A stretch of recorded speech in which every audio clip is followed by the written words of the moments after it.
d'être là, ça fait plaisir, ça faisait un moment qu'on ne s'était pas vu. J'espère que vous êtes encore bien réveillés et que vous avez soigneusement écouté ce que vient de dire Annabella Crovetto. Je pense que c'est l'intervention la plus importante peut-être de notre soirée. En tout cas, c'est celle qui montre le mieux la différence d'état d'esprit entre notre groupe et les autres. D'abord par les sujets qu'elle a abordés, par les principes qu'il pose, par la manière d'y répondre. Est-ce qu'on peut contester le principe de l'égalité homme-femme et les mesures qui en découlent? Est-ce qu'on peut contester qu'au XXIe siècle, dépénaliser l'IVG devrait être une évidence? Et pourtant, regardez ce que nos adversaires ont encore dit ces derniers jours. Sur l'égalité homme-femme, je vais citer Primo. Oui, on va lutter contre les inégalités hommes-femmes dans tous les domaines par la mise en place d'une commission de contrôle et de réclamation contre les inégalités salariales. C'est génial, ça fait une commission de plus, et a priori, ça s'arrête là. Je cite encore, nous n'allons pas proposer aux couples de savoir qui veut être chef de foyer, car des milliers de salariés étrangers s'engouffreraient dans cette option et ça ruinerait nos caisses. Rien que ça, un peu les hordes de barbares à l'assaut de Monaco. Outre le fait que rien de tout ceci n'est démontré, que fait-on des principes? Doit-on toujours les laisser au dernier plan? Sur l'IVG, silence profond et gêné. Or, Stéphane Valéry, dans l'Observateur de novembre, je cite, « La communauté monégasque est divisée, les hommes politiques responsables ne sont pas là pour accentuer les divisions.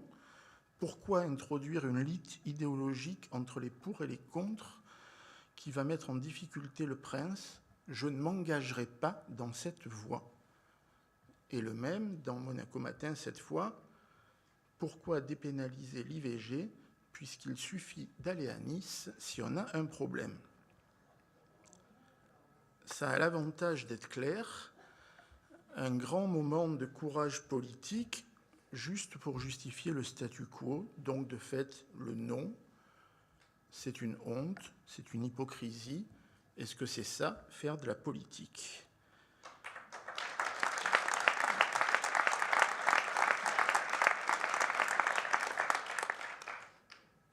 Quant à Horizon Monaco, je ne crois pas que dans les 100 propositions qui leur ont traversé l'esprit, ils aient pensé une seconde à traiter un de ces deux sujets. Sans doute sont-ils secondaires. Quand on pense que Mme Fresco a été présidente de la Commission du droit des femmes et de la famille, tout comme Mme Amoratti chez Primo d'ailleurs, et qu'elles n'ont pas ouvert ces sujets pendant 5 ans et qu'elles n'en disent pas un mot en ce moment, est-ce qu'on est au XXIe siècle ou au XVIIIe? Voilà, je voudrais aussi vous dire 2 mots sur ce sujet des négociations avec l'Union européenne, puisque c'est, paraît-il, mon sujet historique. J'ai dit souvent que ce sujet ne devait pas être un sujet de campagne électorale, et je le crois et je le maintiens. Bien sûr, le Conseil national sera concerné, puisqu'il devra, in fine, voter un projet de loi de ratification. Bien sûr, le Conseil national doit être informé par le gouvernement, et je vous garantis qu'il l'est tous les mois, en toute transparence, tous élus confondus, de tous horizons.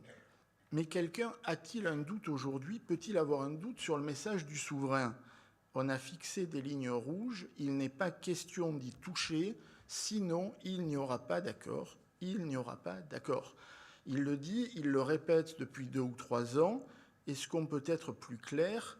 Et qui peut croire qu'il acceptera autre chose qu'un accord qui préserve tous les intérêts des Monégasques? Le problème est toujours le même, en fait, et quelque part, il est voisin du précédent, et c'est un peu pour ça que j'ai volontiers accolé les 2 thèmes. Il y a ceux comme nous qui croient en leur pays, qui voient grand pour lui, qui ont confiance en lui, et il y a ceux qui ne regardent pas beaucoup plus loin que leurs 2 km², parce qu'ils n'ont pas le talent pour voir plus loin.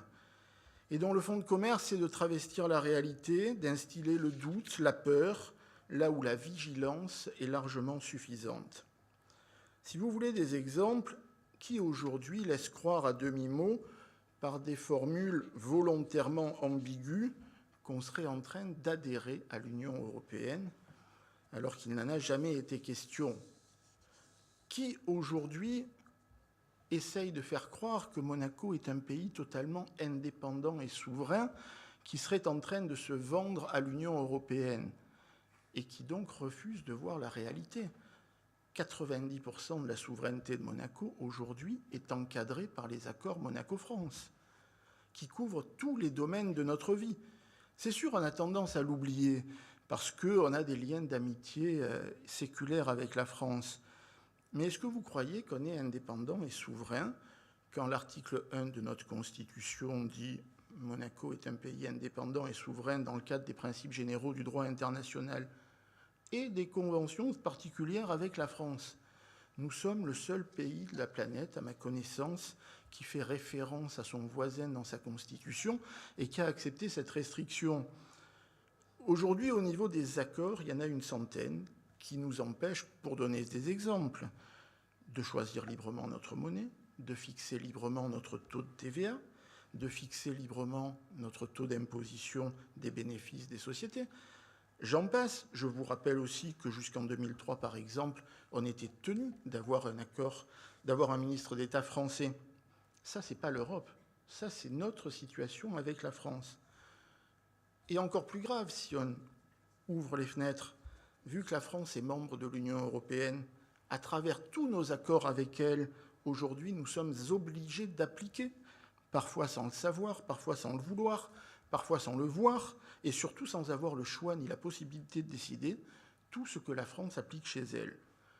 Ce qui veut dire, vous l'avez sans doute déjà compris, qu'on a aujourd'hui à peu près tous les inconvénients d'une relation avec l'Union européenne, sans en avoir aucun vrai avantage.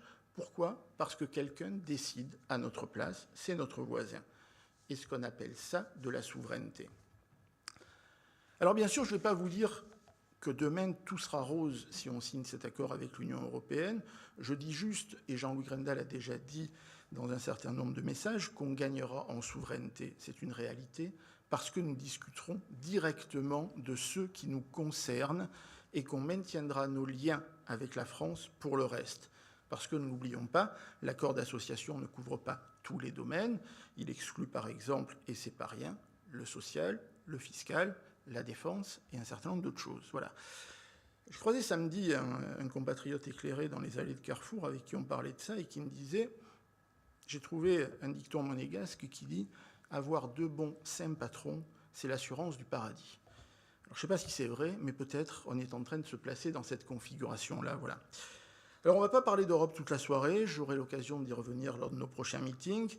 J'invite ceux que le sujet intéresse et qui ne l'ont pas déjà fait à aller voir la vidéo du Facebook Live que j'ai fait lundi et qui est très très largement consacrée à ce sujet. Je le redis pour conclure.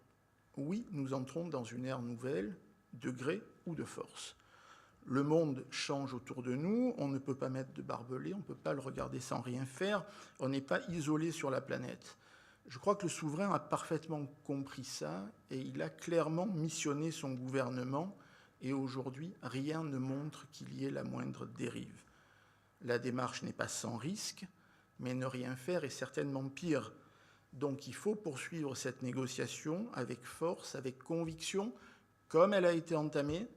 Il faut des élus vigilants qui soutiennent le gouvernement dans ce que nous pensons être un chemin de progrès. Ce n'est pas de l'euro-béatitude. Nous pensons que c'est l'intérêt de notre pays et que c'est ça aussi, entrer dans le XXIe siècle. Je vous remercie.